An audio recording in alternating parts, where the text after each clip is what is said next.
Yo, yo, what's up, people? Hope you're all doing good and having a good week so far.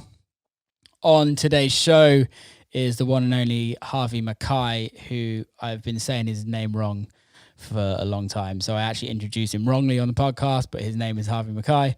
Harvey is one of my favorite producers out there, releases on Kneaded Pains, which is Denson Beaker's label, also Drumcode, Filth on Acid. He's got an EP coming out, Soma Records. He's released on some very, very good records. His music is amazing. The first 30 minutes of the podcast is super geeky, and we go really in depth of production techniques and things like that. So if you're interested in that, it's really interesting. If you're not interested in production geeky stuff, but more interested in industry and just general life stuff, skip on a little bit and we kind of get into that. I love this podcast a lot. So without further ado, Harvey McKay. And we're live. Harvey McKay, how's it going, mate? So, mate, you? Yeah, I'm really good. I've just realized that a lot of people that listen to this are American, and they're not going to understand a fucking word that you say. No, they will. I tour a lot in America, so I will. Like how I spoke to you, I'll generally tone it down a bit because I do tour there a lot, so they get me. Where are you then? I'm in Scotland in Bothwell, so I'm just literally 10 minutes in train from Glasgow city centre, but I live in a small village. It's absolutely beautiful here, so. Yeah, man. Scotland's amazing. I love that place. I've actually only been to Glasgow. I actually played a show in St. Andrews, like... Oh, right, what? St. Andrews? Fuck. Like, years ago. I was like... probably at 18, and it was St. Andrews University. Oh, right, okay. Had booked like someone, and they couldn't make it, so I ended up filling in for them. Right, okay. It was awful, but it's beautiful up there. There's not a big scene in St. Andrews, man. Isn't St. Andrews like known for who was the like royalty that was there? Mate, I'm not sure, but I'm sure quite a lot of the royals head up there. But it's a really St. Andrews is like you've got the golf course, and yeah, it's just a really beautiful place to go and visit and have a nice quiet break. So that's probably why it was the best place for you to play a show. Put it this way, my mum just went there for a nice quiet weekend. Oh yes, that's great. That's great. So next time you're up there, mate, she'll hit you up, get some guests. Come see your mum, yeah. So first of all, dude, I need to say, so we've spoken on text a lot, and we've been trying to write records, but we still haven't. I know. But I've got to say, Black Dolphin, okay, fucking amazing. Like, thank you. That's the first record that kind of put me onto you. Okay. And I know I've been hammering it since it came out. Oh, really? Still cool, man. So yeah, thank you for that. It's fucking amazing. I love it. It's funny because on that EP, I mean, I still do like that tune, and it's a tune that I still kind of like to play because it still does the business. And you know what it's like when you've played a tune, you produced it a lot, and you play it out a lot when you're DJing, and then your sets evolve and you start playing your new tunes. But there are some you keep playing, and I've not really got fed up with that one yet. And it always does seems to be one that pretty much everybody knows because whenever you play it, everybody goes, they all know it. But on the EP, as far as records go, I actually would say I prefer the other track, Cover Up. Yeah. As a track itself, but I would play Black Dolphin probably most sets and Cover Up every now and again. But as a record, I think Cover Up's probably just a bit musically more dynamic and different. And I've always liked the both of those tracks have it, but I've always quite liked the drums and the snare and Cover Up. They're quite aggressive, like it's flexing. I quite like that one. Yeah. But I'm glad to hear that you still like it so much, man. No, dude. For me, it's like it was always like a time I would play it in my sets to like change the mood up. Okay, yeah, because it's that in between. It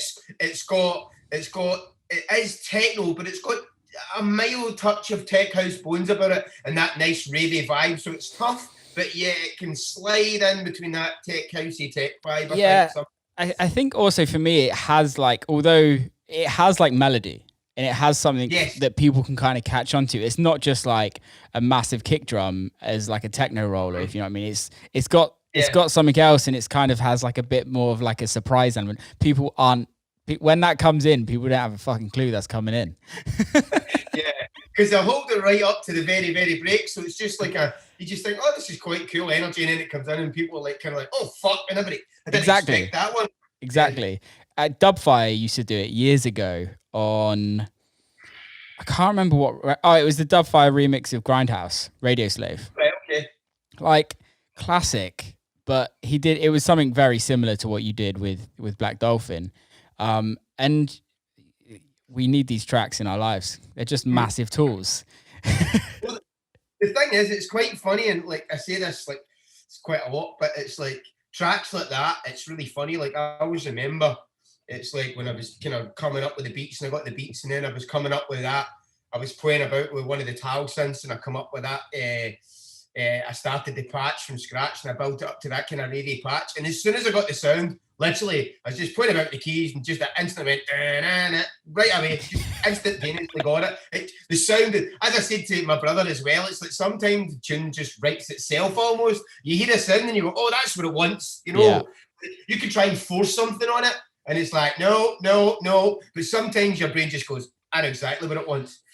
Yeah, and also it's like, it's those happy mistakes, right? When you're writing a record, is that I don't know for you, but for me, like most of my records that have been successful are just happy mistakes.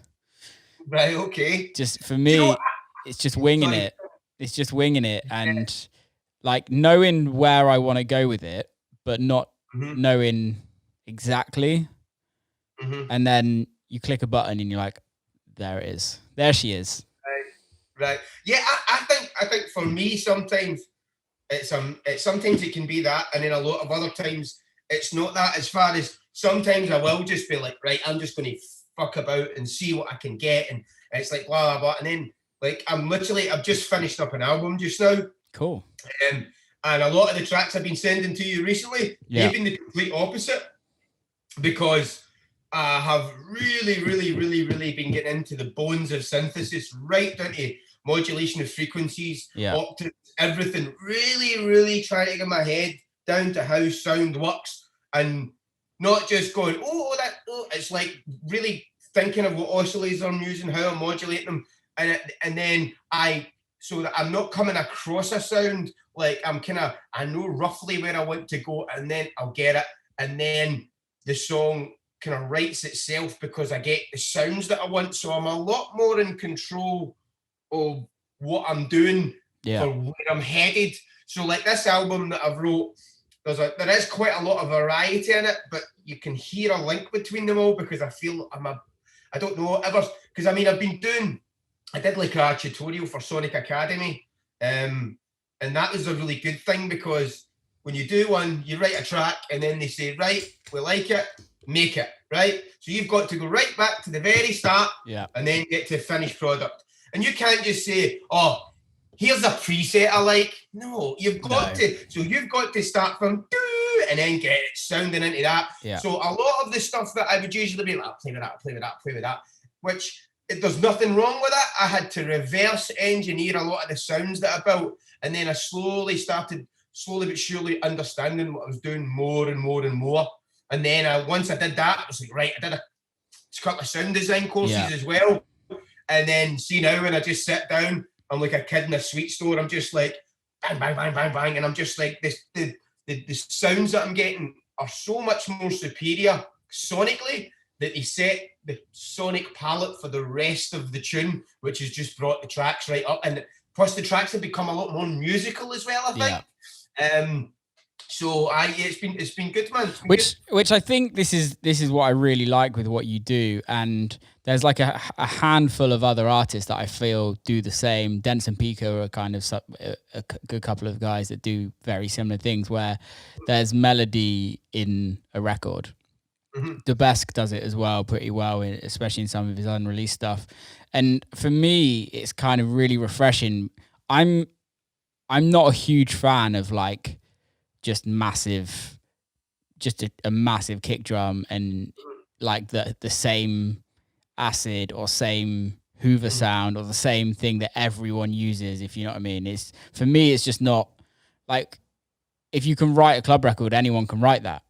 For me, that I really enjoy doing and listening to other people do is like actually writing melody in techno, because people are going to be shouting and screaming at me because and saying there's loads of melody in techno. Yes, there is, but it's all the same. There isn't. I know exactly what you're saying. The majority of records follow a pattern, and it's barely melody. A lot of it, it's very, very predictable structure. Yep. And what you're talking about is something that really adds a groove and a bit of soul to a record, but still has that groovy energy that makes it a big record. So this is the thing, it's trying to add character and tone and personality, but still have that really stripped back energy. And it's that balance that I think is the thing that makes records stand out more than just the very predictable structure of a lot of stuff that we hear in the charts today, I think. No, I totally agree. And I think for me, I've spoken about this many a times, and it'll be interesting to hear your kind of thoughts on it. But when I first started playing, I used to play like funky soulful house, like Frankie Knuckles shit, and like old like Defected classic. That's what I started playing, and all of it has melody. Like, all of it. A lot of it is sampling like real instruments and guitars and stuff like that. Yeah. And a lot of the old like Detroit house stuff, Detroit techno stuff, although it's techno, it all has like melody. It all has like a synth. It all has a piano line. It all has something in it. And you're just like, oh, there's something different about this that just like, it gets you grooving, if you know what I mean. And for me, I stopped making records with melody for a while when I was doing Dirty Bird stuff. And that's kind of what really got me back to it. Is like, I just need to write a music that can carry itself by just the music. Or even if it's a vocal with melody or something like that. And being able to, what I've done recently is I've written a lot more songs with writers, but obviously that's based on a chord structure. I don't know. It's like, I think what you're doing is right. Is just it's doing what other people aren't doing at this moment in techno.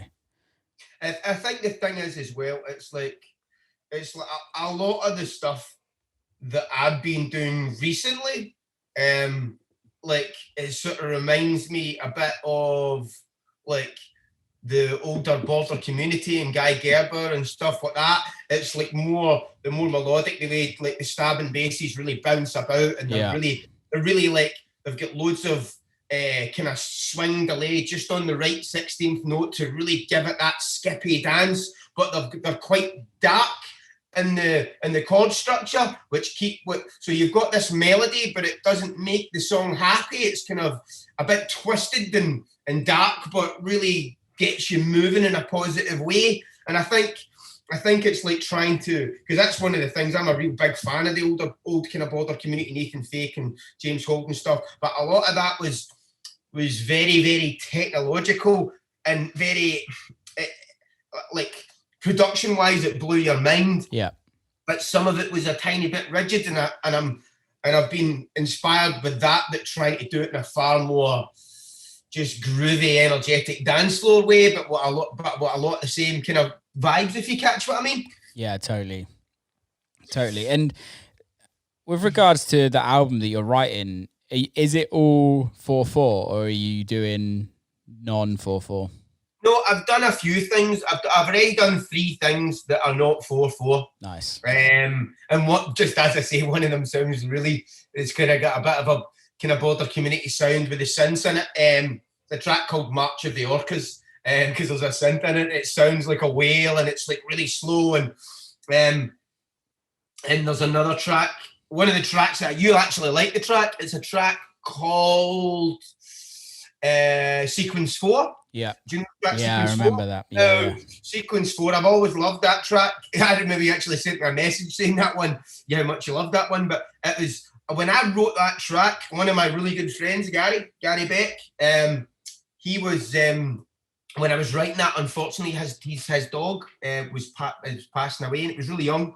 Gary's a really good friend of mine. I've got a collie. This dog was a collie, and I don't know, when I was writing it, it was just like, it's a really powerful record, but that record's quite sad, but it's quite euphorically sad. Do you know? It's sad but quite uplifting. Yeah. And when I was writing that song, I don't know, it's always been linked to that point in time when that was happening. And I always thought I'd love to write just an instrumental, and just like, so, and it's, so that's I think that's going to be the first track in the album. Amazing. And that's called Sequence 4, and it's called For Riley Edit. So, and it's honestly, when you hear that track, it's not just that track with the beats cut out, it's all those parts, and I just completely re-engineered how the building up structure of it looks. I didn't just take away the drums.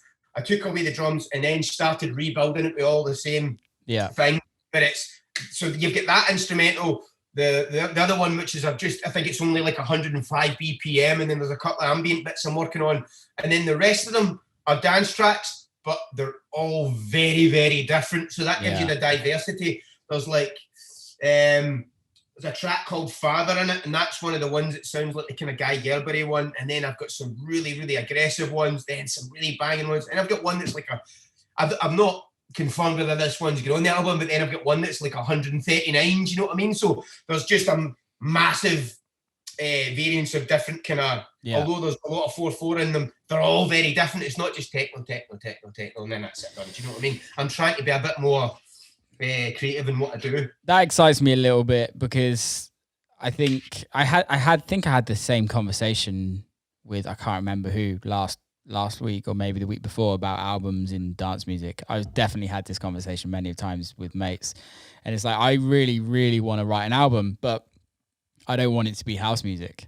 And I think that's the thing. I obviously, it will have a couple of house records, but it excites me that you're not just doing techno, because then it's really just a big EP. I wouldn't call it like, for me, I wouldn't call it an album. Like, I get excited when like house art, like, let's say like Justin Martin, for instance, his first album, Ghettos and Gardens, personally is like still one of my favorite albums ever. And majority of it isn't even house. It's just like all over the shop, but it just like flows so well.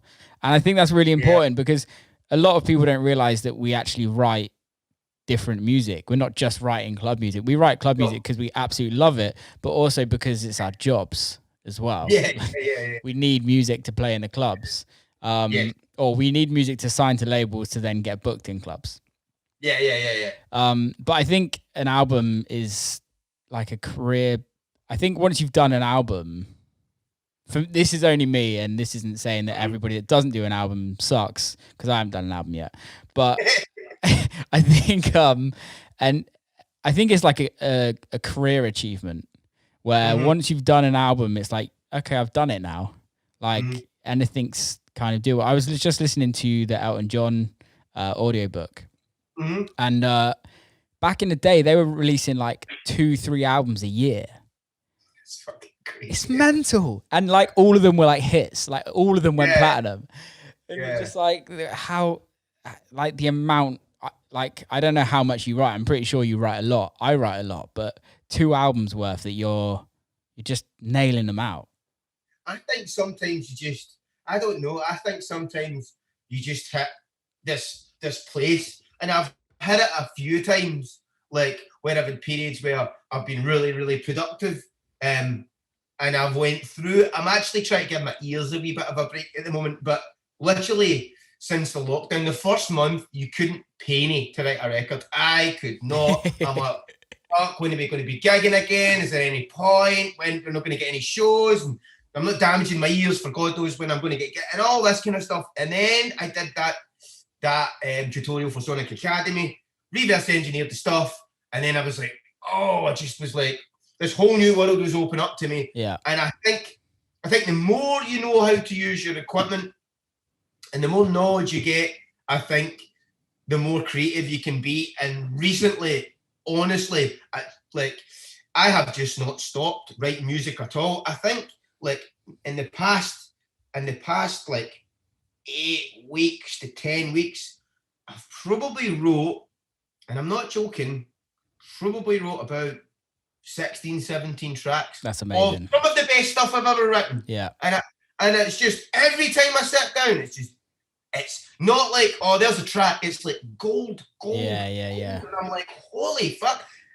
And it's just, and as I say, it's, I think it'll be the same with these guys as well. They'll probably reach that point in their career where they just know exactly what they want and exactly how to get there. Yeah. Because I mean, I was talking to Gary, and it was like Gary Beck, and I've been sending him, he didn't know that I was actually planning to do the album. And I've been sending him stuff all the time because Gary plays very different stuff to me. Yeah.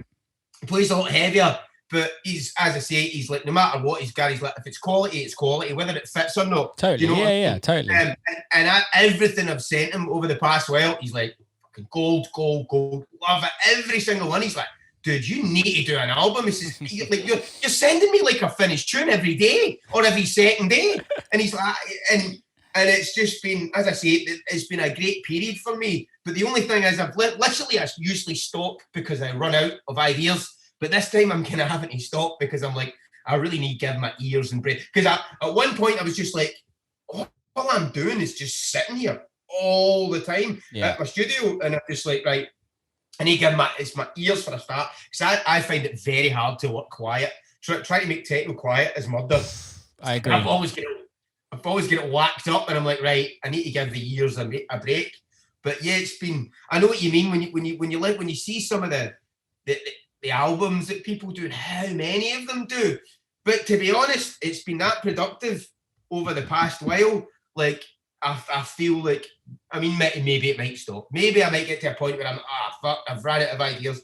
But I'm kind of at a place just now where I feel it's just been endless. Yeah. Which is great. I've had periods before where it's been really good and then it's just dropped off. Yeah. But usually, I tell you about that, is usually that's because I'll get some new banks or something like that, and I'll be using them, because what I'll do is I'll get all my drum sounds and some samples and stuff, and I'll build everything from scratch. Do you know what I mean? But like some new sounds that I'll get and stuff like that will inspire me, and then I'll use them all, and then I'll be stuck and I'll be like, right, I need some new sounds to inspire me. But I think the difference is now I'm making all the sounds from sine wave and pulse waves from scratch. So I'm not running out of sample because I'm not using them anymore. Yeah. I very rarely, the only samples I'll use is drum sounds. Yeah. And I'll load them into a drum machine and I'll layer them up and filter them and distort them. And even now, I'm starting to get into actually making drums from scratch or by synthesis. Yeah. But I'm loading up a synth and a drum machine. And I think rather than starting with the samples, and I think that's why I'm not running out of ideas, because I'm creating my content from utter scratch, and I think that's making a difference. That's amazing though, because for me, I was completely the opposite. So when lockdown started, I was like on it. I wrote, are you choking over there? No, I was laughing. I was like, does he mean on it? Or making music on it? No, making music on it. And okay. Because I think a lot of people were on it. Yeah, true. No, I wrote a lot of records, and probably some of the best records I've ever written. And July, it just dropped off. I didn't write a single record. Just like couldn't write anything. And now I'm like back on it again. But going into you making the sounds and everything like that yourself, have you delved into the world of modular synthesis yet? Yes. Yeah. It's mind blowing. I don't pretend to know that I'm fucking some sort of scientist on it, but it's like I did a course on modular synthesis, because as I was starting to really get to synths, I was like, I really want to understand. And once I started really understanding modular synthesis and how just slightly changing all the sound waves and like having your certain oscillators and affecting each one, and by modulating each one in a different way, the complexity or variance and slight modulation of each sound wave makes the overall sound far more interesting to the human ear. Yeah. Sorry, totally blew my mind. I mean, I'm just delving my toe into the water with it. Yeah. But sorry, give me a second. Have a drink, mate. Oh dear. I think I breathed that in there. But yeah, it's a total head fuck. And when the guy that was doing the course, I mean, Jesus Christ, it's just like some of the stuff he was showing is like, it would be adding this, adding this, adding this, adding this, adding this, and it'd be so complicated. And then the next minute, it'd be like, ring, ring, like that's the phone noise. And you're like, what the? And the stuff he had to do to get that was just mind blowing. Yeah. Like up an octave, minus this, 5, that, 100 hertz, ding, ding, ding. You're like, oh, hey, hold on a minute, mate. Back to the start, one step at a time, you know? Yeah, there's a synth shop in Bristol. You right over there? Yeah. Sorry. There's a synth shop in Bristol. I can't remember the name. Sorry, synth shop. And they have like a modular rack. And every time I go in there, I just look at it and I'm like, I'd love to be able to play with you, but I don't have a fucking clue. You know what though? Here's the thing, right? I might need to get a drink because I keep coughing here. Like, could you give me one second? Go get a drink, man. Yeah, go get a drink. Tickle my throat here. Give me a minute. In the meantime, whilst Harvey McKay is dying, this podcast has turned into a proper one for the geeks. So anybody that doesn't have a clue what we're talking about, I will not be offended if you turn off. But if you want to learn, this sounds like you're going to learn a lot from this one. And he's back without coughing, hopefully. 2 minutes. Or without choking. Right, fingers crossed. Right, so the thing is, you're saying like about playing with stuff and stuff like that. The thing is, a lot of these synths that you use, that you understand, they have just really obvious, easy, quick pathways built into the synthesizer. That's dead simple to understand, but they're very limiting in what you can modulate. Yeah. So modular synthesis is basically the same thing, but you can literally send anything to anything, right? Whereas a normal synth, you can maybe send that LFO to that and maybe modulate that filter with one of your oscillators. But you've got a very limited section, right, of what can change what. But with modular, you can literally almost plug anything in to modulate anything else, and that's what makes it better. Yeah, totally. I think there's a Arturia I'm sure there's loads, but Arturia do a VST that's, I think it's called Modular V3 or something like that. And it's kind of like how Reason was, where you can literally just patch anything. It's just that hardware vibe. Yeah. But I get it. I get bits of it. And then I'm like, yeah. Oh, you know what?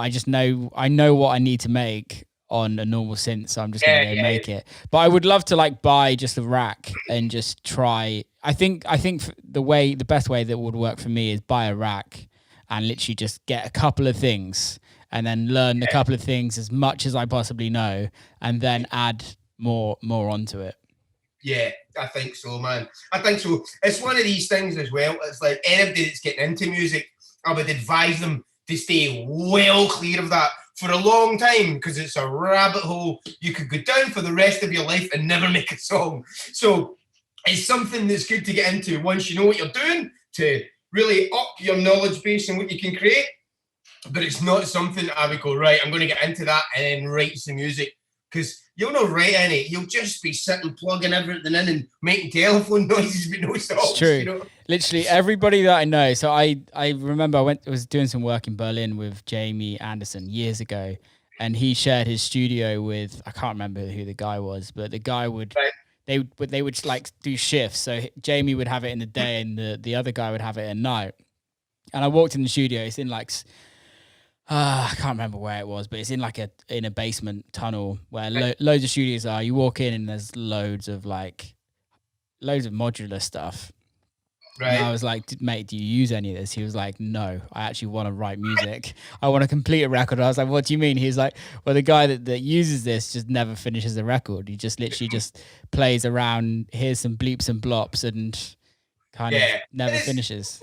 One of the things I used to laugh at as well, like I find, like, I mean, like I've always had the odds bit of hardware kicking about, because I find when I'm writing songs, I find VSTs are amazing for getting ideas down, right? Yeah. And I find for synths, for like pads and leads and stuff like that, I think VSTs are tremendous and do the job. But when it comes to bass lines and thick, nice sounds, I think I will get something going, and the computer is a great idea, and then I will go, right, I'm going to take that noise out and I'm going to put it in my Moog or the Clarke or something. So I'll get the idea down and I'll get everything done, because it's so quick, because you can spend so long getting this linked and doing all this. I'll get the idea down and then I'll transfer that noise from there. That also means you need to know what you're doing, because you need to try and how to get that sound on that similar.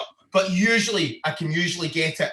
But it's like I used to say, like some of my friends that like they see the people that have got like tons and tons of equipment, they write fuck all. Yeah. They write nothing. Like one of my friends, I remember I went round to his house, and his house was just full of gear. I said, mate, see if I tripped over and fell into that, I'd write an album, because there's so much there's stuff everywhere. Do you know what I mean? And you end up playing with it so much that you don't get anything fucking. And I can understand it, because it's fun. I mean, one of the other things as well was like, it's like I was trying to say to people about music is when they start is like playing about and getting ideas. It's great fun. Writing them down and getting the ideas developed the hard bit, because you can just sit and play with those loops for hours. I used to just sit in the house, and I would just sit and smoke weed and just play with loops for like the whole night, and then I'd just be like, I've just wasted 6 hours and get nothing done. It's great fun, but sometimes you need to have some discipline and go, right, let's get this on the fucking page, and then you see where the problems are, I think, sometimes. See, for me, I have like really bad OCD when it comes to writing music, that if I write the idea and I have to finish the record straight away.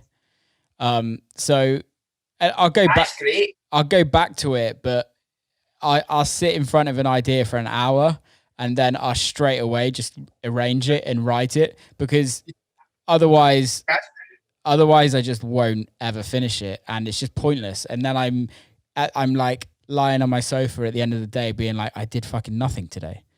And that just hurts me even more.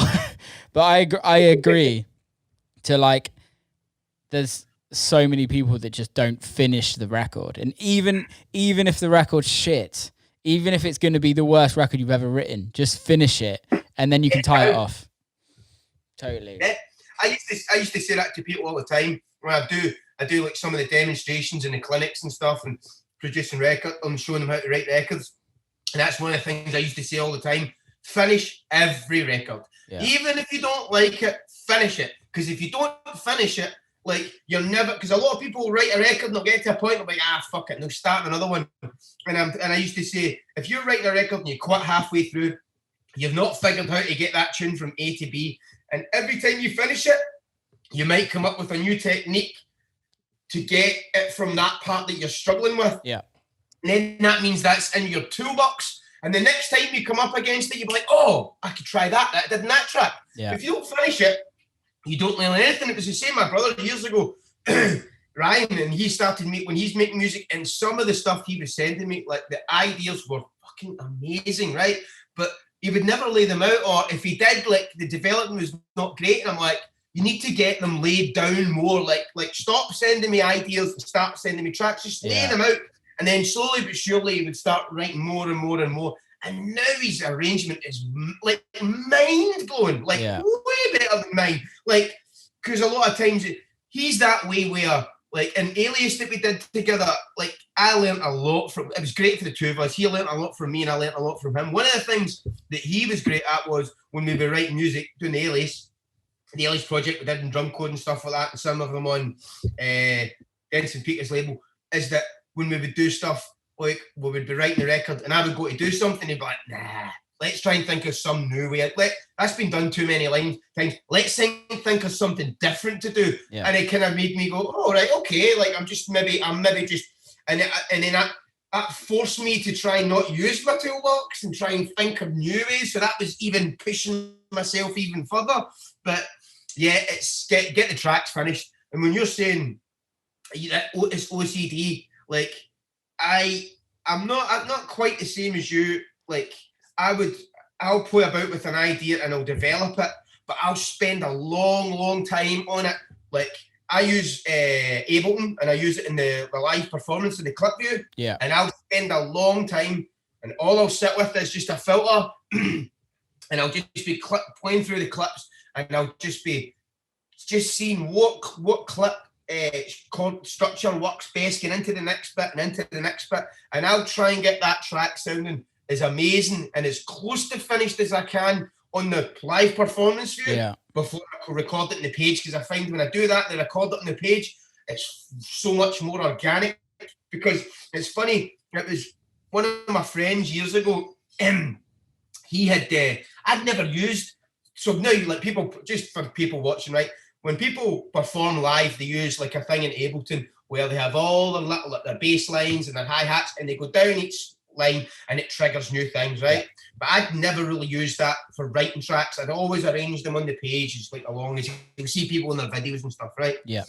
But then I seen my mate, like we were working on a project together, and he was going, oh, here's what I've done, and he was clapping through it. I'm going, I've never used that before.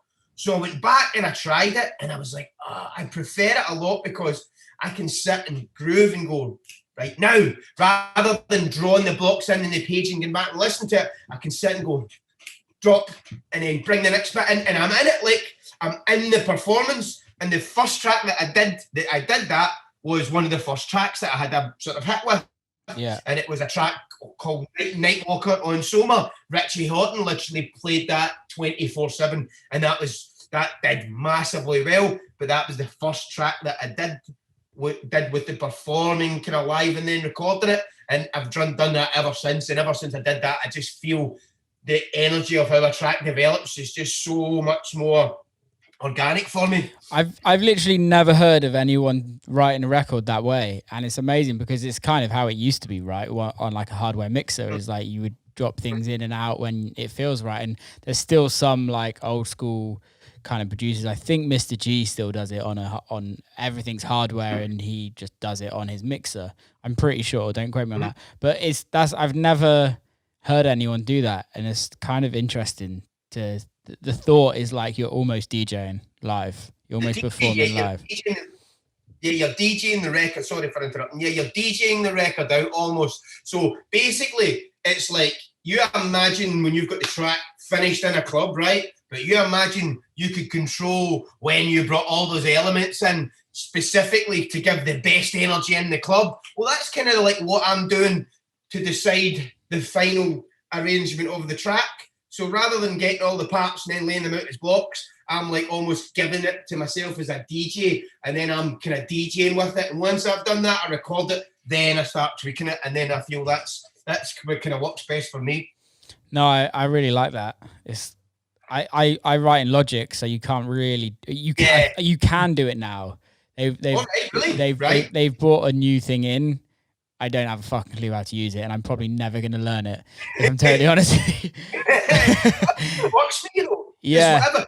There's no right or wrong. It's like whatever works for you. If you can get tracks done and it works for you, then it's the way, isn't it? I totally agree, and I think that's the thing, is at the end of the day, it's whatever the end product is that you've got. And if people are playing it and if it sounds great, then great.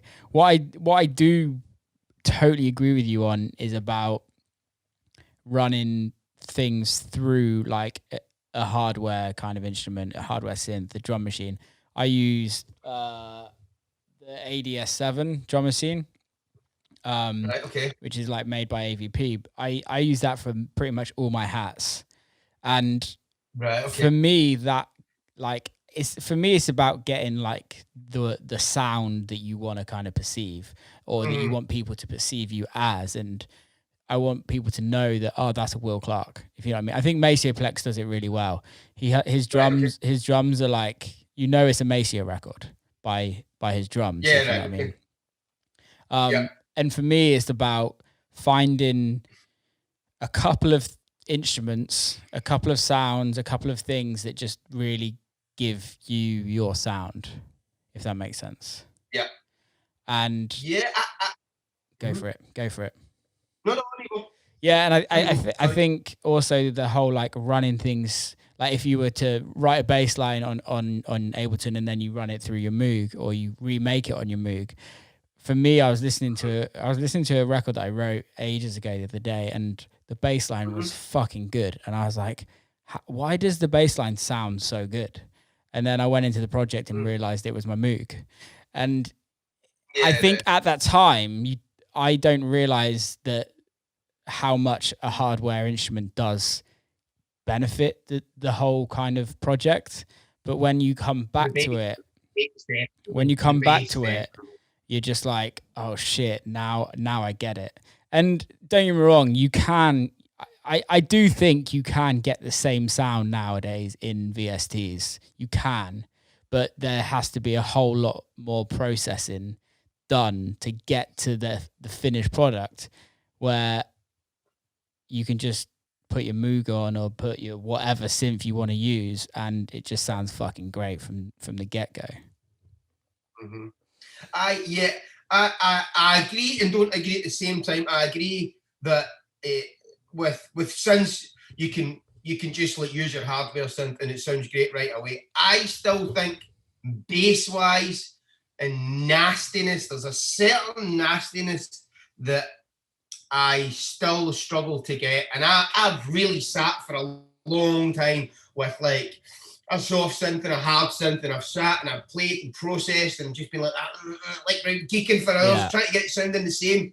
And I think you can get it really fucking close to the point. If I let you hear it, you wouldn't know the difference. But if I went, you go, okay. If you compare them, there is a slight difference. But I mean, is that just being a bit anal about it? But I mean, I think, but as far as when you're saying, like for certain toys to get your sound, I feel with myself, it's not the toys that I use to get my sound. I feel it's more the frequencies that my brain is tuned into getting. Yeah. Like, and the processing that I use to get them there. So like you're saying like you use certain things, right? Which I mean I do, but like when I'm going through and I'll be looking for kicks, I'm like ding, ding, ding, ding, and I'm like, right, like that one, ding, ding, ding, I like that one. And I'll layer up 2 or 3, and then I'll put some destruction on them, some saturation, some filter, resonate, a few bits and bobs, and boom, and there you go. And it's not as much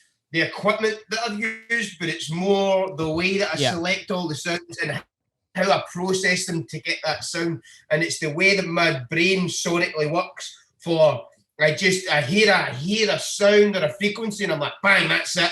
And then it's the way that I treat them or transpose certain things and play about with their balance about. It's how they all interact together. Totally. I think that's what I'm saying. Everybody's got their own process on how to get to that result, which is neither is right or wrong. It's like it's like we were talking about at that synth course. Like one of the things the guy did that's really impressive, he's like, if there's any tunes you want to know how to make, send me them and I'll rebuild them for you, right? And the guy sent a track and he rebuilt the song, right? He's like, it had this and it had this and it had this. And he's like, and I said to him, I said, do you know that, are you 100% sure that you're like how you got there is the exact same way as he got there? He went, that's a good question, because he says, I'm pretty sure that I've used the same process to get that, right? But maybe I've not. Yeah. Maybe this guy's done this, and this to get here, and I've done this, and this. But we've got the same result sonically, but maybe we took different directions to get there. And I think that's the same with music. It's just, I think everybody has an end result that somehow they get, but maybe, as you say, you like using certain equipment to get that sound that you like. Whereas I feel it's how I select things and the way I treat them that gets what I like. But it doesn't matter. You get to where you want to get, and I will get what I want to get. Yeah, I totally agree. And going back to that, like the deconstruction of other people's records when people are trying to copy, or like you type in how to write a Harvey McKay record or how to write a whatever record. Yeah. They're actually really interested in tutorials, and there's a lot out there that are really good and you can learn a lot from them. However, when they're deconstructing, for me, and tell me if you disagree, but there's never the vibe of the original record. So for me, it's like, okay, yeah, you've made the sound. You've made it sound. Technically, it sounds like it, right? Okay, but it goes back to what you're saying. Is like how you produce is different to how other people produce it. Like, let's say, for instance, somebody tried to remake Black Dolphin. Let's just use this for an example, okay? But it's not going to be the same. It's not going to be the same, and that's the amazing thing about this is that I could make Black Dolphin again, and it's not going to sound like the original Black Dolphin. I could try and go and make a Macioplex record, but it's still not going to get that Macioplex vibe. But I can go make a Will Clarke record, and it sounds like a Will Clarke record. and Maceo can't make a fucking Will Clarke record. And it all the same is like, but I think that's the amazing thing about writing music and just getting involved. We all do our own little things. We all do tiny, like when you're in the studio with somebody, and this is why I generally only really like to do collabs when you're in the same room. You learn so much. I've learned so many things, like shortcuts, different ways to process from just other people. And for me, that's the whole point of it, is just trying to learn as much as I possibly can, just to see how I can do it differently. So you might process your drums this way. I might then go and process them the same way you do, but then do something different. And I think that's what this is about. I think this is what, like, at this moment in time, obviously not now because no one's DJing or anything like that, but there was been a long time where it just feels like a lot of records are they're just fodder, right? It's just like it's so fucking similar. It's depressing. It's so depressing. Like, I was listening to. Go on. I get a lot of. Sorry, I think there's a wee bit of a delay. I get a lot of people sending me records saying like, "Oh, what do you think of this?" And I was maybe going to send this to Drumcode and stuff, and like that, like, because a lot of people want to get in that record label because it's got sort of big following and stuff like that, and like they'll send me records. I'm like, and some of them are really well produced, and I'm like, but like, these are carbon copies of what you're hearing on there. You need to find your own voice and something with a bit of mojo, and that's how you're going to get somewhere, not by just copying the same thing that you've heard. And I feel that's one of the problems with music, is that people just make clones and copies of what they've heard before, and it's really quite depressing. And one of the other things as well I find quite depressing in the music industry is like, people seem to be so much more fooled by, like, the clubbers seem to be fooled by the hype and the videos and the Instagrams and all these things, when the music is so generic and boring. And you're like, that's not what it's about. Yeah. You should be going to somebody because they play amazing music and write amazing music. Yeah. And sometimes I'll see some people and go, how is this happening? Because the music is so uninspiring. It's like, what the? I don't get it. But it's a strange thing, and especially, this is the thing. It's like, I always think of that record, "Don't Believe the Hype," because it's like, but people seem to, because some of these artists are like fucking smashing it, and their music is just, you're just like, I've heard this record a million times, like, and it's just the same thing over and over again. I totally agree with you, man, and I think it's refreshing that there's people like you and I, and there's still a lot of other artists that are still trying to push forward and trying to write music that's fucking amazing. I think, and I totally agree with you. I think especially in the last 5 years, there's been a lot of fodder, just purely because I think what it is that the ways to release music is a lot easier now. So any Tom, Dick, and Harry can start, like, I fucking started my own label, and it's a piece of piss, right? And you just, whatever, you just release your records. And I think also what's happening is the mentality of record labels are changing, where the record labels are usually headed by a bigger DJ, and the bigger DJ just releases music purely to boost their career. Yes, 100%. And I think a record label doesn't work with the artist. Some do, and I don't want to like group them all in together. There's some very good record labels out there. But there's also a lot of labels that just release like 2 releases a week, and just purely just releasing music, and you're just like, there's no finesse, there's no skill, there's running a record label. Bland. Yeah, bland. And running a record label for me is like, I've not released anybody's records on purpose, because I don't feel like the record label is at the point where I can give people enough to release their records, if you know what I mean. I want to build a team where I can make sure that people's records are going to do well, and that I want to find artists that I fully believe in and that can come and tour with me, and that I can give them more than just putting their record online, because at the end of the day, anyone can do that themselves now. And anyone can get a DJ promo. Like, no one listens to their promos anymore. Like, Richie Hawtin responds to everyone's fucking promo, clearly. And it's like, he supports everything. Everything's supported by Richie Hawtin, even if it's like the girliest, cheesiest, crappy lads record ever. And I think that's the issue. However, there are some fucking amazing producers out there. And and the hype, going back to the hype, that people believe the hype, I think what's happened, and I could be wrong, but what's happened is that house music has become fashionable in the last 5 years again. And in the last 2-3 years, techno is the new tech house. And I don't mean that in a horrible way. Like, there's a lot of techno fodder. Pop techno, I call it. Yeah, and I get it. It's fashionable, and when things are fashionable, it turns shit. And I don't mean that in a horrible way. It's just the truth. However, the likes of you, like Denson Peaker, Debesk, all these boys are just writing really, really fucking good techno records. Like my housemate in Detroit, like he produces under the name called Oon. I've spoken about him a load on the podcast. His music is unbelievable. Like, unbelievable techno, and he doesn't give a fuck about anything. He doesn't give a fuck. And I think that's the thing, is that the hype is always going to be there when something's fashionable.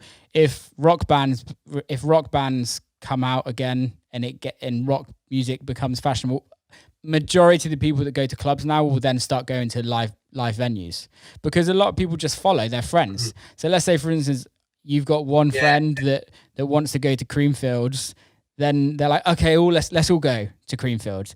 Like 10 of them probably don't even have a clue who they're watching and care who they're watching. However, they want to tweet about it. They want to Instagram it. They want to do it because they want to show everyone how much of a good time they are. So if somebody's popular, let's say, for instance, Adam, for example, had extremely successful career, if you know what I mean. Drumcode is fucking the biggest label around at this moment in time.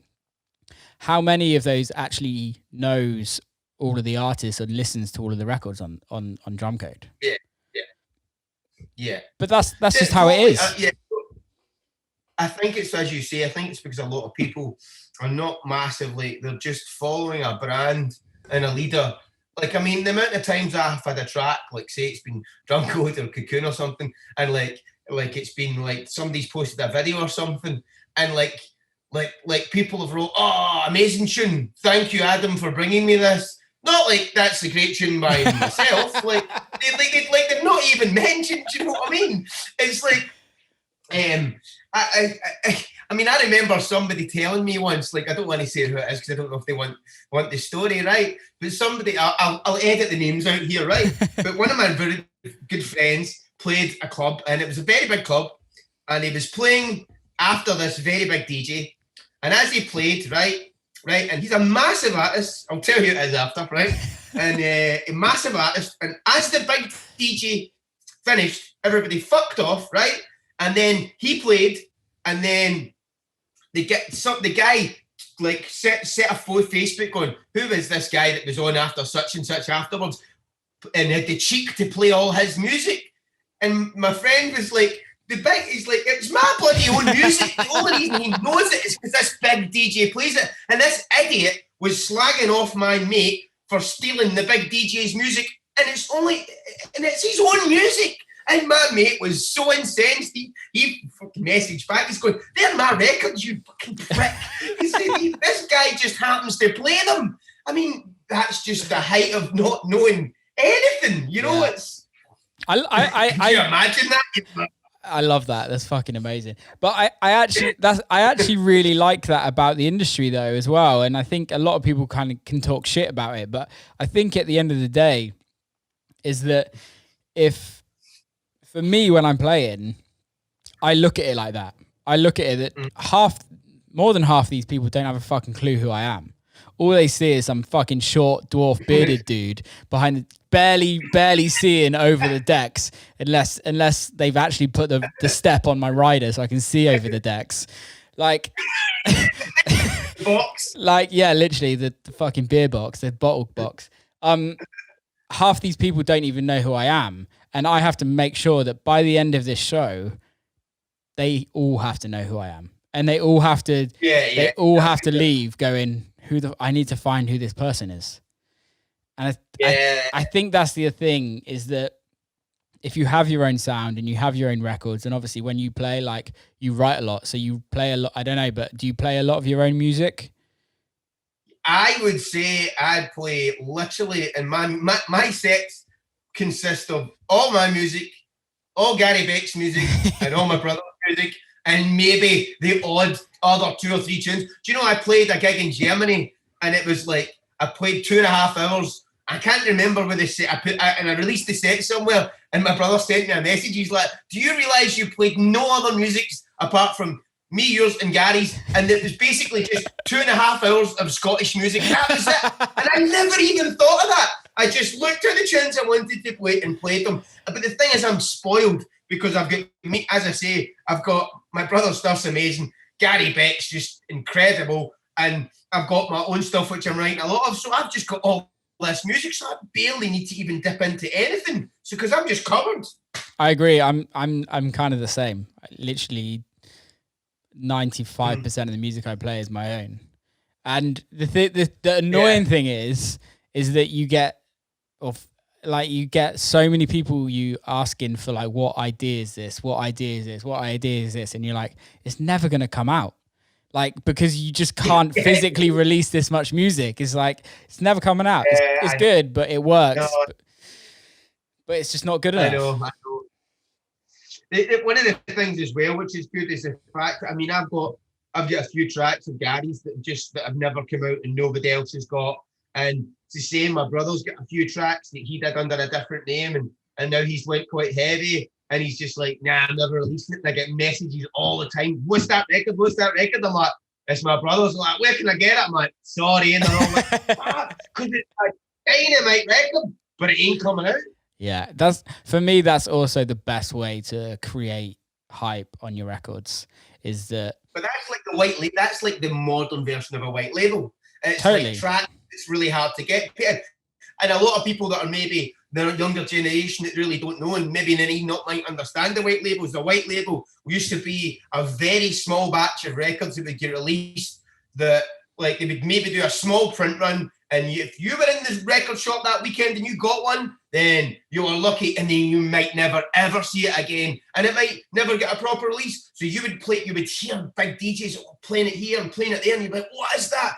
And nobody would know what it was, and then you would maybe see it in a track list somewhere, but you could never get it.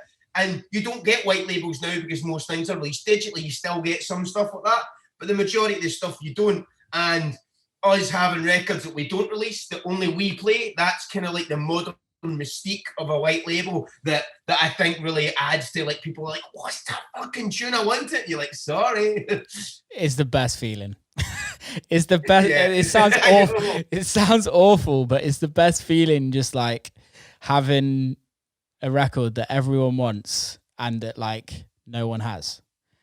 And they can only come and see you to hear it. Like, for me, I like purposely try and I make, like, edits for my record, for my sets, edits of well-known records or something like that, and no one else has them. And then you kind of like start giving them to a few of your mates that are playing as well, and then they're playing it, and then people are like, what is this record?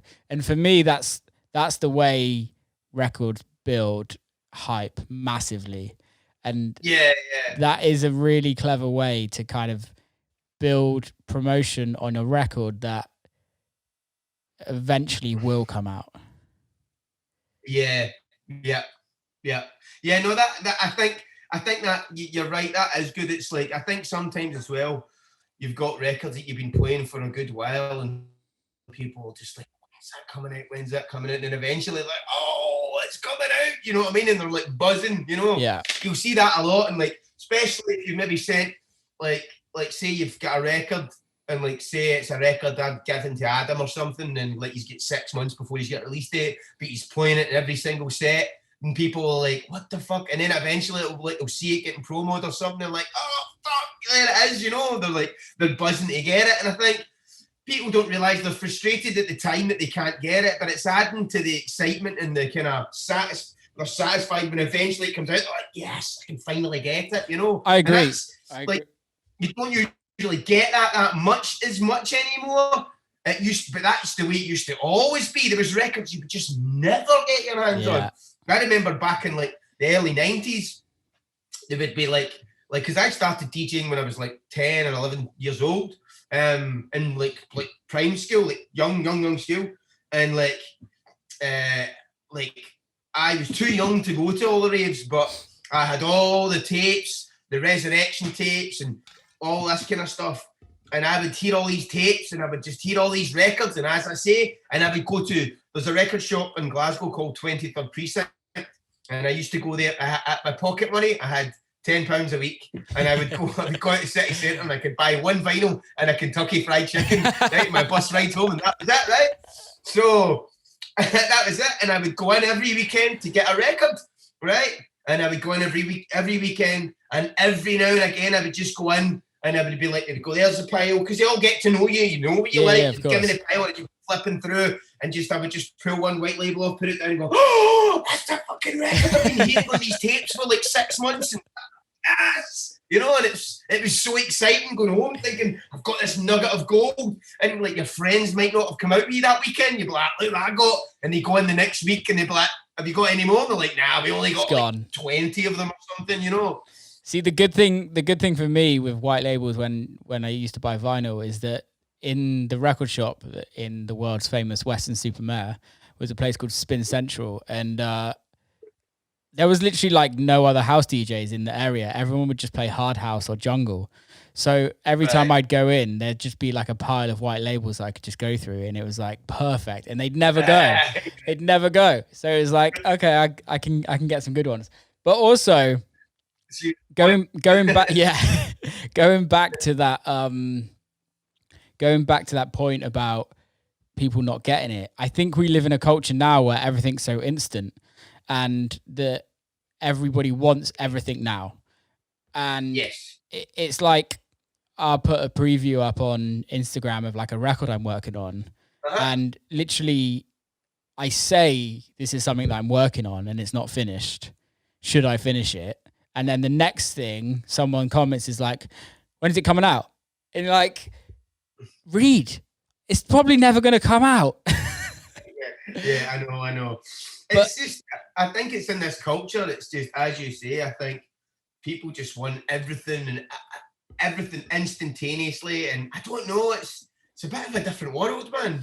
See, what's your thoughts? I was actually talking to one of my friends earlier, and she's like 26 and like used to work in the industry, and then kind of got out of the industry or got out of the creative industry, and is like now hating that she got out. But also is like, I'm 26, I don't have a fucking clue what I want to do. Like, I think I don't know what it used to be like back in the day, if you know what I mean. But I think now there's so much pressure on people to be successful. And realistically, is it like, what is success? And I think with social media, with Instagram, with everything else, success is have the flashy car, have the flashy watch, have all these nice things. But realistically, is that success?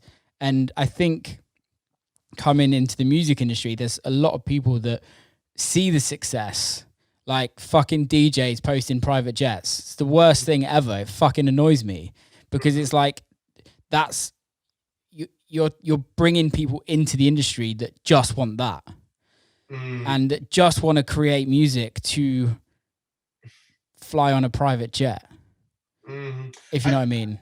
I think the thing is, I think you're always going to have that type of person that wants to do things for the wrong reason. I don't think social media is to blame for that. Totally. I think if you're the type of person that wants to make music to be famous and rich, then you're always going to have been that type of person. That's probably going to have egged you on to do it when you see these private jets and all that. But I think the problem that social media creates is it's not real. It's not real. I think a lot of it is, I mean, you have a lot of these people who are super, super successful, right? Don't get me wrong. But I think the problem with it, a lot of it that is projected is not reality. And people look at it as reality and look at it something, and they just see this. And even if it is reality, they don't see what's involved to get there. Yes. They just go, I want that.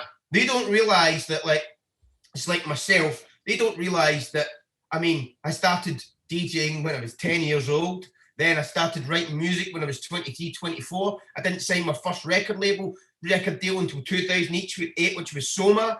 And then I think it was I worked with Soma and then a few other labels. And then it was Cocoon in 2011, 12. And then it was signed to Drumcode in 2013, 14. And then I started making a living in 2014, right? So that was 2010. So till 2010, right? From 1990 to 2014 was my journey, right? Yeah. And people just go, I see that I like tunes and I want to go and DJ. You're like, whoa, chill out.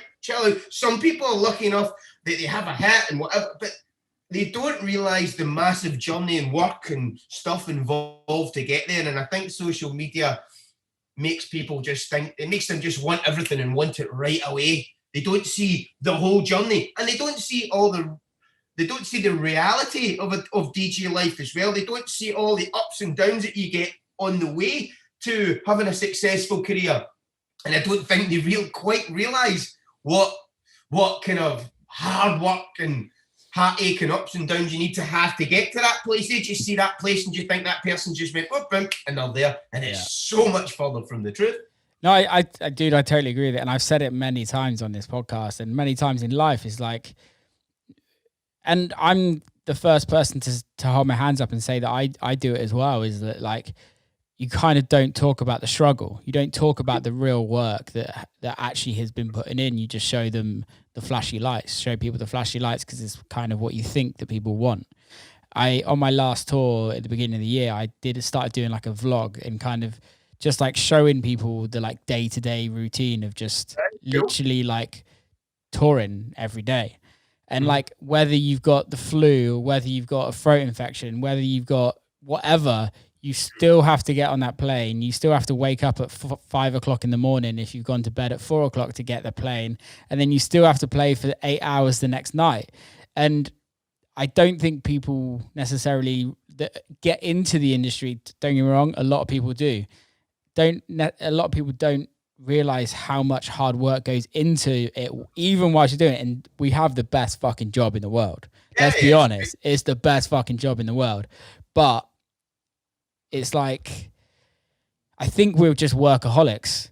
I think anybody that becomes successful in any creative is somebody that just loves it so much that they don't care if they make money out of it. But when they do make money out of it, they take full advantage of it and just knuckle down and work even harder. Because for me, like, I was always super regimented with making music my full-time living.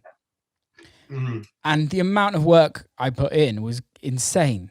Yeah. But then when it got to the point where it was full-time, I put in double the amount of work. Right. And it gets to that, and it's like you saying, like, now is like you're writing fucking a record every day.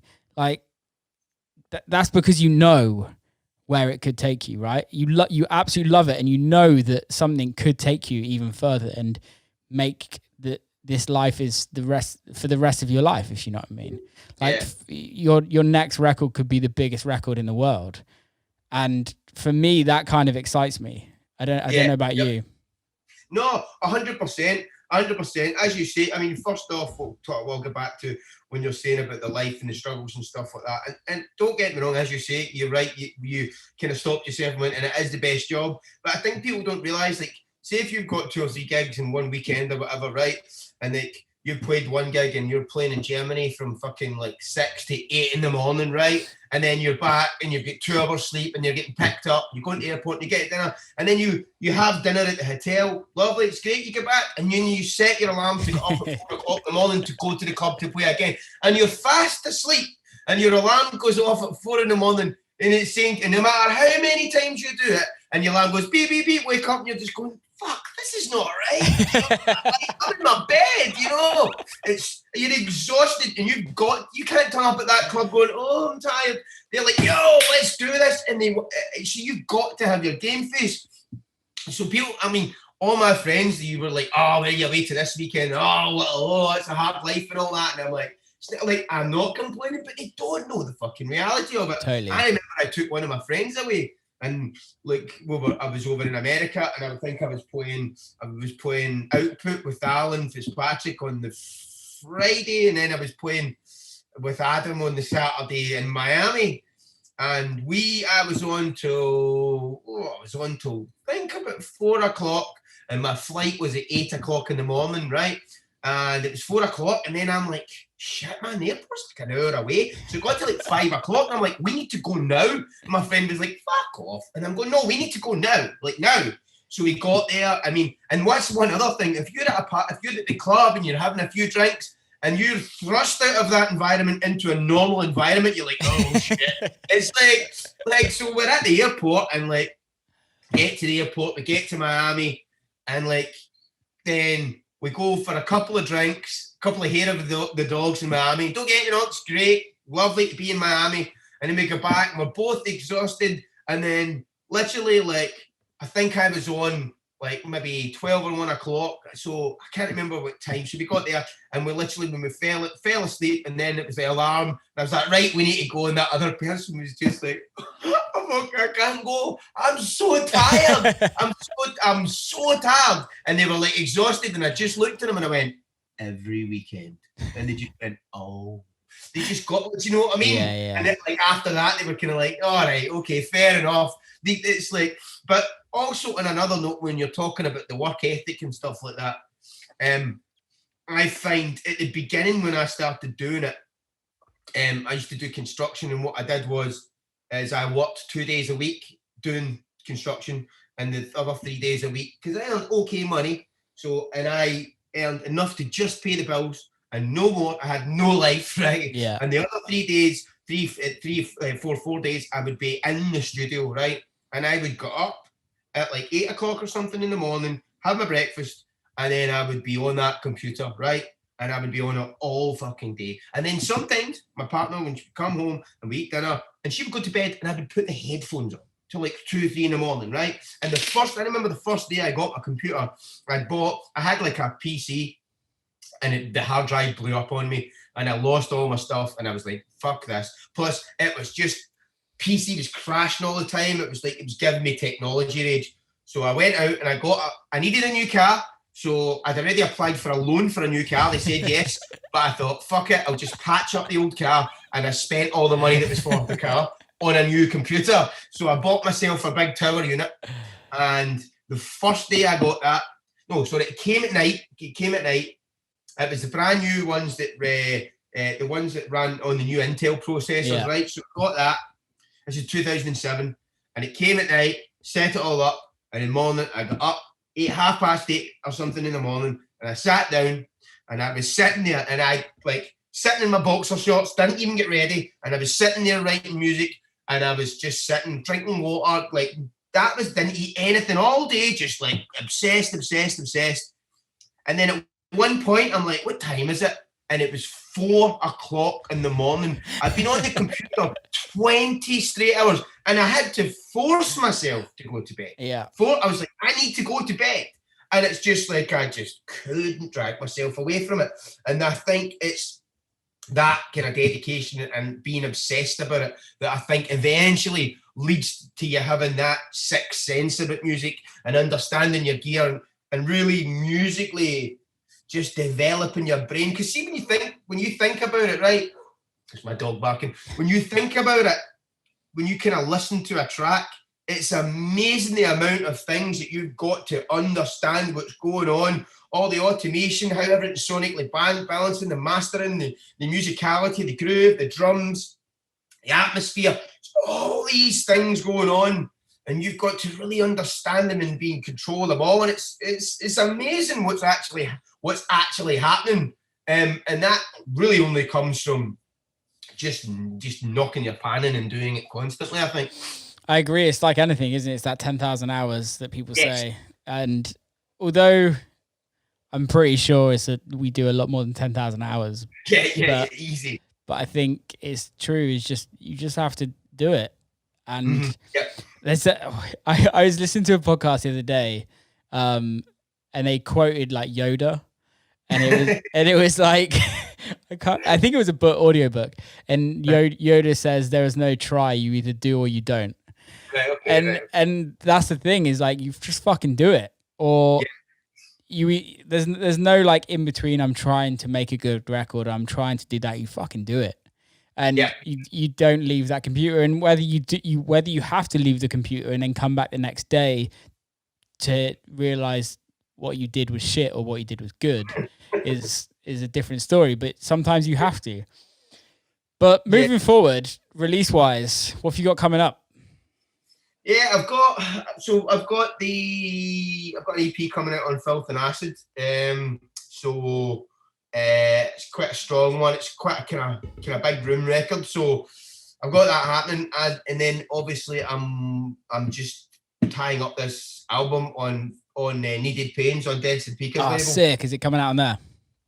Yes, it's coming out on there. And one of the main reasons it's coming out on there is because Alex, who one part of Denson Pika, who I just love working with. Alex is just sound, and there's just never any grief, never any, what about this or that. It's just like I'd sent him some tracks, and it got to the point, everything I was sending me, he's like, mate, everything you're sending me is sick.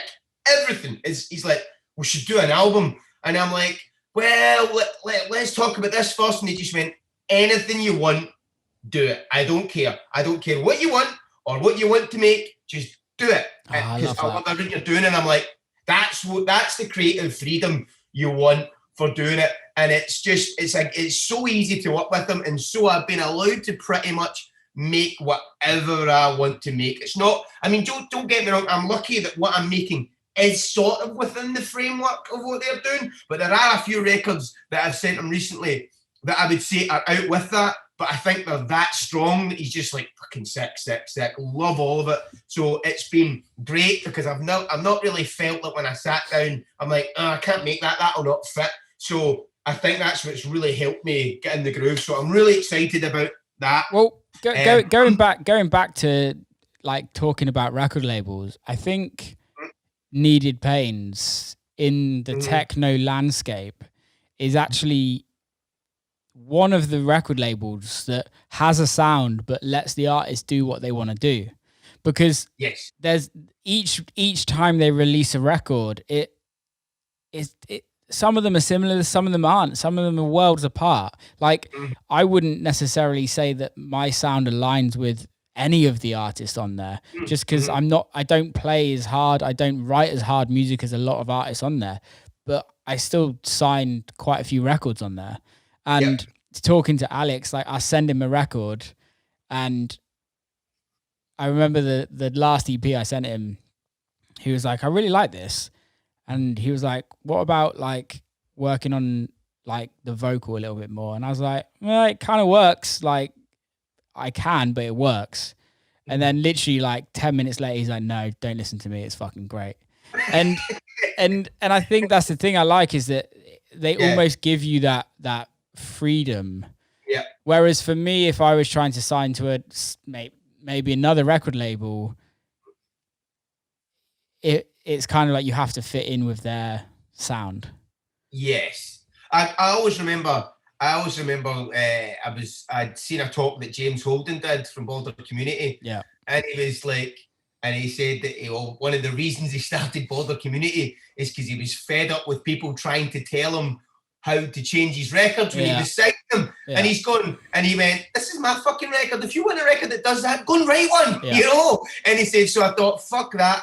I'm starting my own record label because nobody's telling me how to write my music. Definitely. And I think that's why Boulder Community at one point in time was so huge, because it was just like this, like, it's like the TV shows that have been really popular, like Breaking Bad was incredibly successful. Now, Breaking Bad apparently breaks so many of the rules that make TV shows work. Like, you can't have like the evil guy being the sort of hero at the same time and all this dark stuff. Apparently, the things that they do in that are things that a network usually says no to. Yeah. But because they were allowed to do it, they created something so unique that was so successful. So when people get out the way of the people that are creating, then things are great. Same as The Wire. Apparently, one of the reasons The Wire was so successful is because they started making The Wire and they were like, fuck, it's not going to be that great. They didn't think it was going to be successful, so they just left them alone. Yeah. And then The Wire managed to do what they wanted, and then people jumped on it. And by that time, it was a success, but it was because they were allowed to do what they want. And I think this is one of the reasons why some of the other record labels, they're starting to sound so generic, because they're in control of what people make, or people are trying to fit what sounds within those boundaries. They're not letting people just do what they want. Totally agree. Totally agree. Uniform sound coming in. And I think that's one of the reasons, probably why, as I say, I've found it so easy to write this album for Alex and for the label, is because they're not in my road. They're just going, just fucking do what you want, man. Do what you want. And I'm like, yes. And I'm loving it. No, I love that. I'm listening to an audiobook at the moment called Creative Inc., which I don't know if you've heard. I don't know if you've heard of it, but it's the guy that owned, or was like the starter of Pixar animation. All right, okay. It's really fucking interesting. Like, if you get the chance, check it out.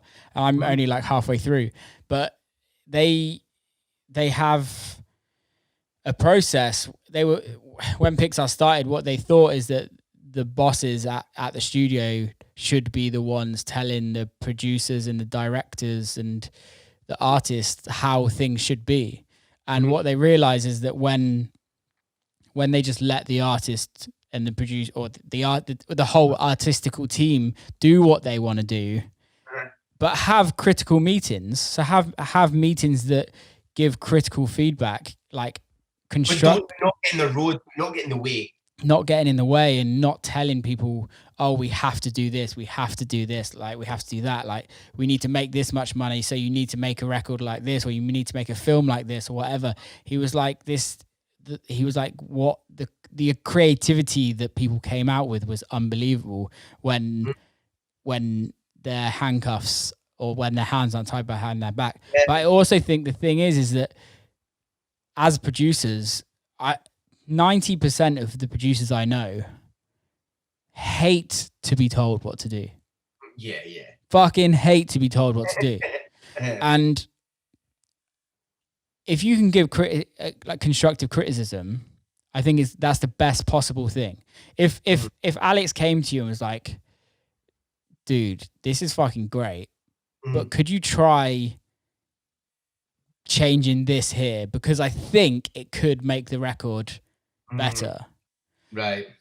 You, like, for me, if he said that, I could go away and kind of digest it and then be like, okay, let's try it. I'm all for making this record better.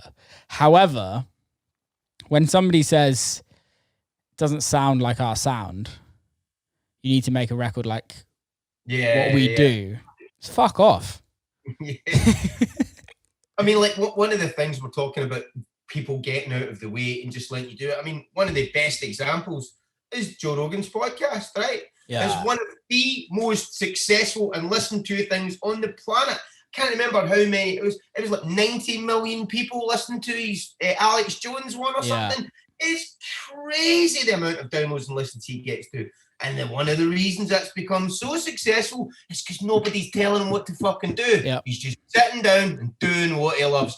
Now, if somebody was to get in the way of that or trying to manipulate it, it would never be. Because he talks about that a lot, saying that like when he used to work at this and like certain shows, he said, I'd have to go for meetings. I would have people tell him what to do. He's like, fuck that.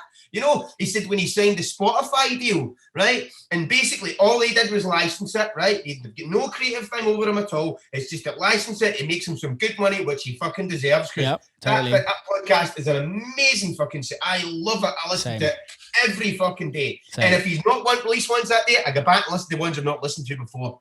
And he said that is one of the first things he says, like he said, Spotify has been amazing. He says, the only thing is they asked me one question. He went, who are you going to have on next? And he's like, whoa, right.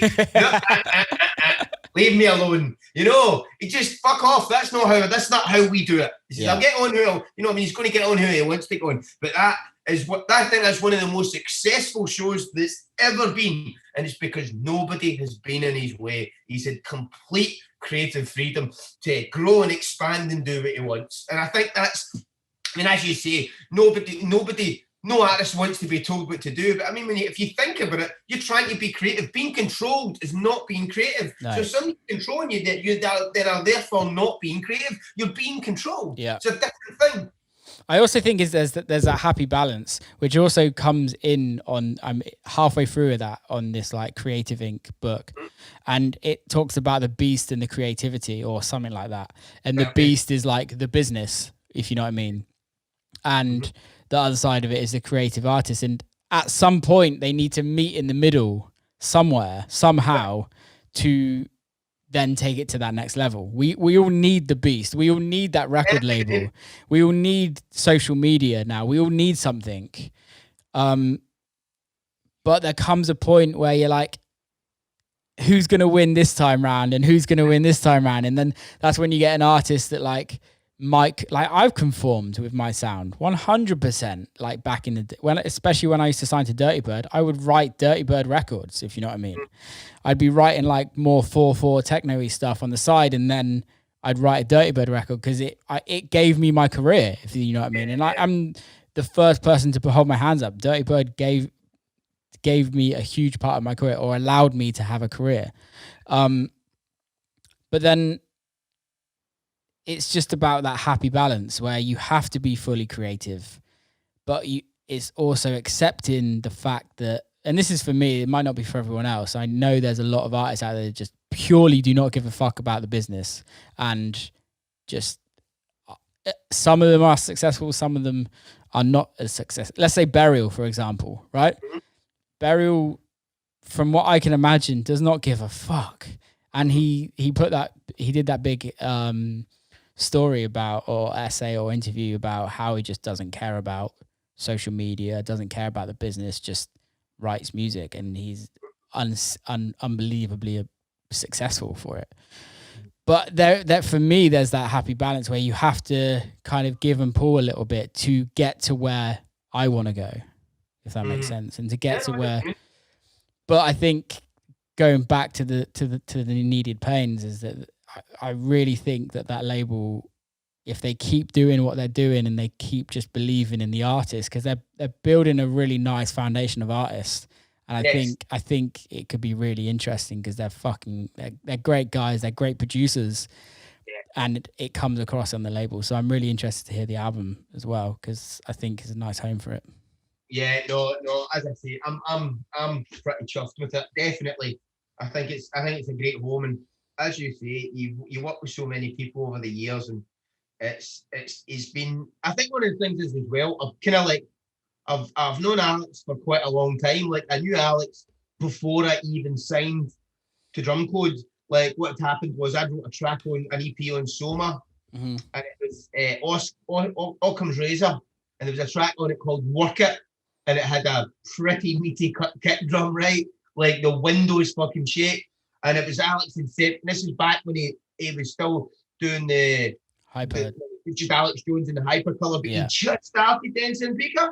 And I was down in London at the time, and like he'd sent a couple of messages back and forward, and he's like, "Oh, do you want to go for a pint?" And we ended up going and hanging out and all that, and back to the flat and listening to this and all that. And so we'd become sort of friends, and then like I'd signed to Drumcode, and then they signed to Drumcode, and then they'd be meeting each other at gigs and all that. And they're fucking sound boys, you know what I mean? I got on with Alex so well. And then he started the label. And I think for a while, I don't think what I was making, as I say, I had a period between the Lost and the Silk Roads and all that I didn't quite know where I wanted to go. I was kind of like, I don't know what I'm kind of about. Like, I don't want to write these type of tracks forever, but I don't really know where I want to go. Yeah. And then I started doing Alias with my brother. And then it was like, I just instantly just started navigating another wee path.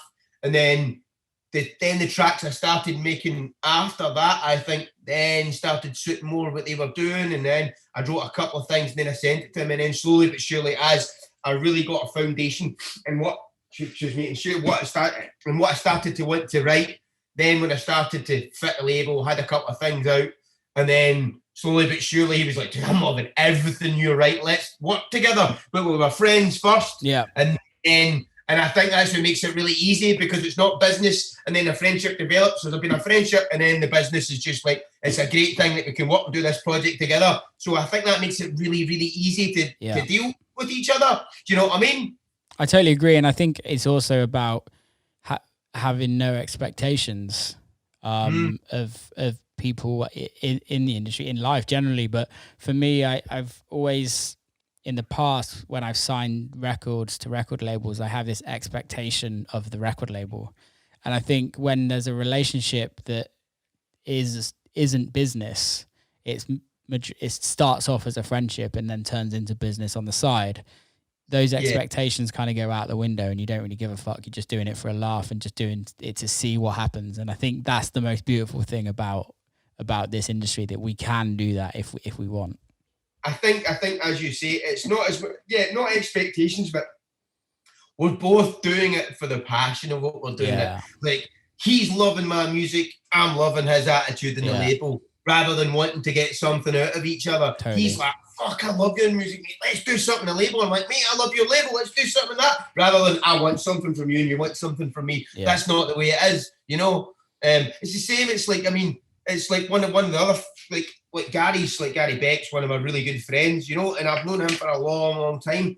And I think he's done one remix for me. I've done one remix for him. And I've known Gary since 2014 or 2015. And me and Gary are really, really close. We speak a lot on the phone and love the boy to bits. We got on so well. And I think one of the reasons is because, don't get me wrong, we have done the odd thing musically together, but I think it's because in a world where everybody wants something from each other, totally, we're just friends, really good friends. Do you know what I mean? And I think that's how our friendships developed, that we got on so well. Do you know what I mean? Obviously, his wedding, stuff like that. And do you know what I mean? We talk all the time. So, and I think that's one of the things as well, is I think a lot of times in music, I think people, like, they'll want something from you. So there's a friend for that reason, or do you know what I mean? When you're hot, they want something and they want a remix or whatever, and like, you start to see through that stuff really, really quickly, you know. And true friendships build up because you maybe have a mutual respect from each other, but you can tell that you don't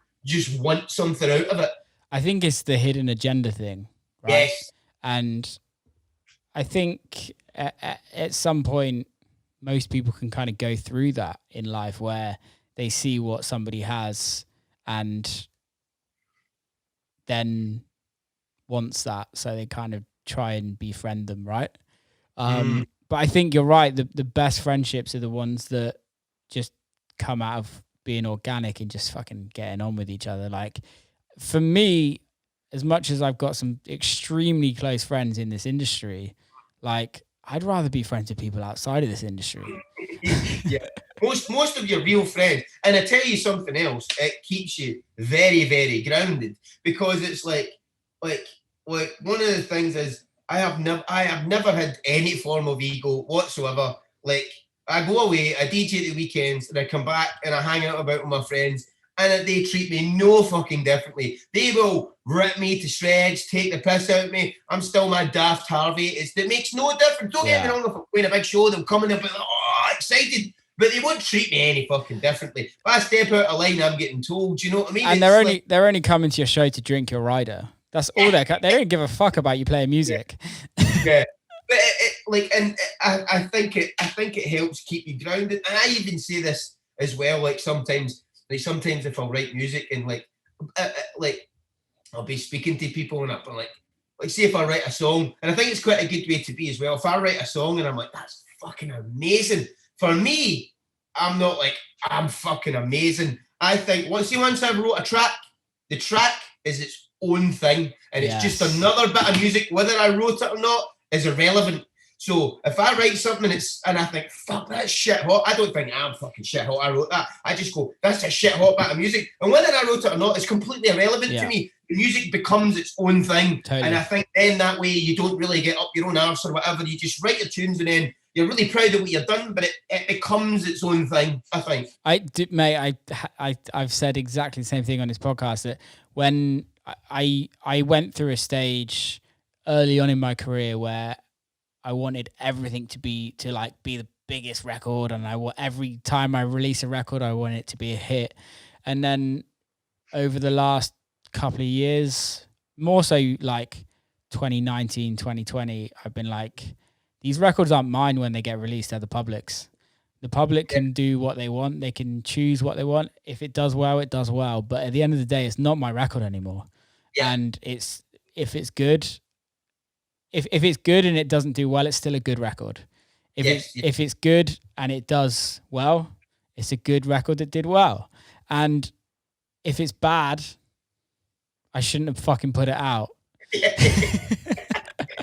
Yeah, and it's the same thing as well. It's like no matter how many times, no matter how many times I'll go away and stuff, I'll be like I say I'll go to a club and like people say maybe people at the dinner or people that will maybe want to say hello afterwards and maybe this record, that record, blah blah blah, and I'm like I still find that really bizarre. I'm like, oh, it's lovely, but it's like I forget because that's not why I get into it.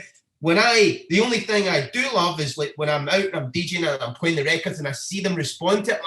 I love the fact I can invoke that emotion and energy, and I love feeling the tune through in the crowd. But if I come off and people are like, oh my God, that's amazing, I'm like, oh, what? Like, because that's not the way my mind works and what I got in it for. I get in it to make music, to make people dance and make them happy and bring joy to them. And that's amazing. But when it gets to that point when people are like, oh, see this and see that, and they start talking, it's just like, it's fucking bizarre to me still. You know, and I've been doing it for a long time. And I think it's just because a lot of that is not the reason that, as I say, it's just that raw energy and to and fro from the crowd that's why I get into it. No, I agree. It's strange, isn't it? Because we're lucky that dance music is not, obviously in certain situations it's not, but it's still quite small in the percentage of how many people go to clubs and how many people listen to clubs. And we're lucky that you can walk down the street and still live your normal day, and you're not this kind of crazy famous person, if you know what I mean. I'm still even like Calvin, let's be honest, I'm pretty sure he could walk down the street in most situations and kind of get away with it, right? I think that's the beautiful thing. It is weird. It's like, for me, I'm quite a quiet person when I'm in a big group of people, and it's weird after a show when everyone wants to say hi and everything. It's amazing, don't get me wrong. And I would never just come off stage and just leave people and not say hi to anyone, because it's just fucking rude. But it is a strange world because we spend our lives in a dark room by ourselves. And we're sometimes we're the only people we see, and the only people we talk to is ourselves for like weeks upon end, because we're trying to fucking finish records. And then you go and play in front of thousands of people and everyone wants to like shake your hand or hug you or whatever. And it is a very strange world, but we're lucky, man. We're really lucky. Yeah, the thing is as well, this is the other thing that I think people don't realise as well. It's like it's a very strange lifestyle as far as like all weekend you're like literally traveling and you're by yourself like 80%, 90% of the time. Yeah. And then there's this small window where you're crammed into hundreds of thousands of people, like, and everybody wants to say hello or dance or whatever. Then boom, suddenly you're alone again for like 15 hours traveling. Yeah. So it's this really weird balance socially of being really by yourself and traveling all lonely, and then suddenly loads of people, and then you're back, and then you're in the studio by yourself all this time. I think it's a really strange balance mentally to deal with of lots of people, then no people, you know? Yeah, it's kind of weird. I've never said this to anyone apart from like my close mates, but I don't know if you've ever had this, but you're at an airport and you know when you walk through the doors and like you see like families waiting for their like loved ones and shit like that, and that is my one piece of joy that like sometimes it could make me cry when I'm like, because I'm so fucking tired. I've like not slept. I know I have to like find the driver at the airport, but then I walk through those doors and you see like all these like mums, dads, grannies, aunts with their signs at the airports, and it's like that's they don't have a clue that I've just played in front of 10,000 people. They don't have a clue. All they care about is seeing their mum or their dad or their brother or their sister. And I think that's the beautiful thing is that it's something that I notice a lot we travel around the world kind of being amongst so many people that just live a kind of normal lifestyle. And it's beautiful to watch from the outside, but we don't live a normal lifestyle at all. It's not normal. Yeah, I always laugh. So when you come back to Glasgow Airport, there's always like because I'll drive to the airport and park. You come to Glasgow Airport, and there's like a TV, and it's like the TV is like got a camera, and all the people are waiting. It's like waiting and like arrivals, and it says who's waiting for you, and I always think fucking nobody. Nobody fucking waiting for me. My car's in fucking Flying Scott car park. Oh, yeah, you know man. I'm just like, oh, bloody fuck off with that. Do you know what I mean? Yeah. It is a lonely lifestyle, and I think not all of us, I know a lot of people struggle with it, to be fair.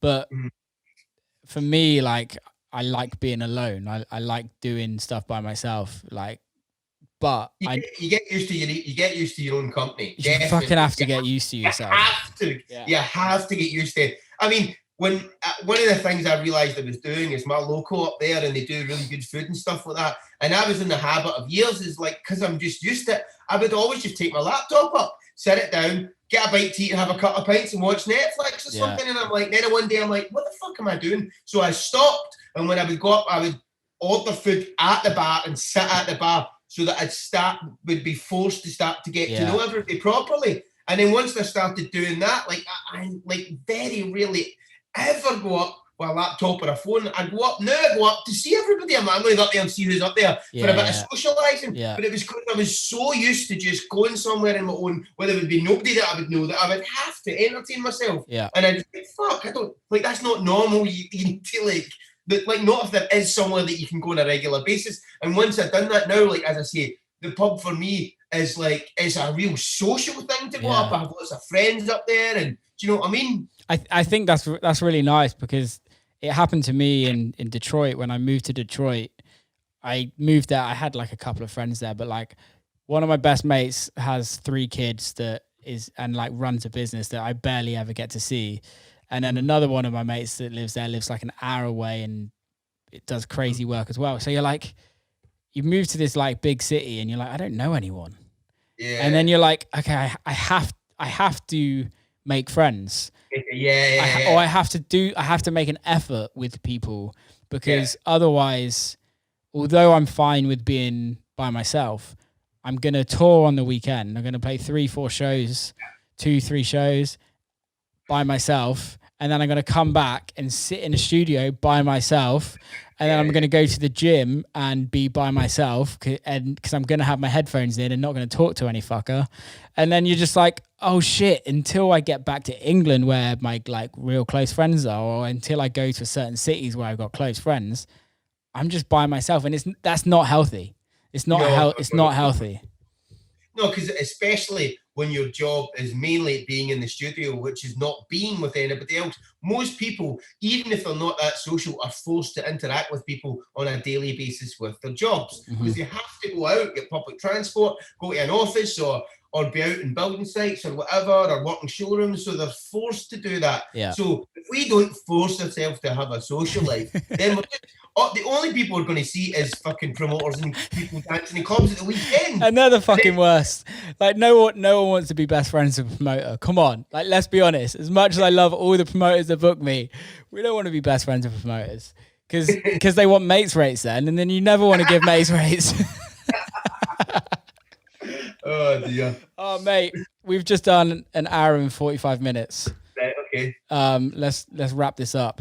Cool. Mate, that was fucking amazing. Thanks for coming on. How can people follow you on Instagram? You just type my name in and you'll find me, no problem, man. Just Harvey McKay on Instagram. Harvey McKay. Dude, thank you. Is it Harvey McKay or Harvey McKay? It's spelt McKay, but it's actually pronounced McKay. So, but you know what, man? Don't worry, I've given up. I'm sorry, man. Sometimes I even go to hotels to say, what's the name? And I go, Harvey McKay. Giving up. You know, it's like, but it's pronounced, it's one of these ones in Scotland. McKay is spelled MCKAY or spelled MCKAY. You miss out the A, but it's usually they're both pronounced McKay. But it's easy, man. It's easy. But yeah, if you want to type my name in and it's spelled Harvey McKay, MCKAY, pronounced McKay. Sorry about getting your name wrong for the last 2 years. It's been that long now that it's not wrong. It's just a slightly alternative version of pronunciation. Right, mate. Keep safe. Hopefully we can catch up soon. And thank you for being on. Big love, man. See you soon. And that is a wrap. Harvey McKay, people. Hope you enjoyed that one. I loved it. If you did enjoy it, please give us a little review below. Give us a little thumbs up, whatever. Share it. Send it to your mum. Send it to your mates. Whatever. Thank you for listening. See you very soon. Very soon. Very soon. Very soon. Very soon.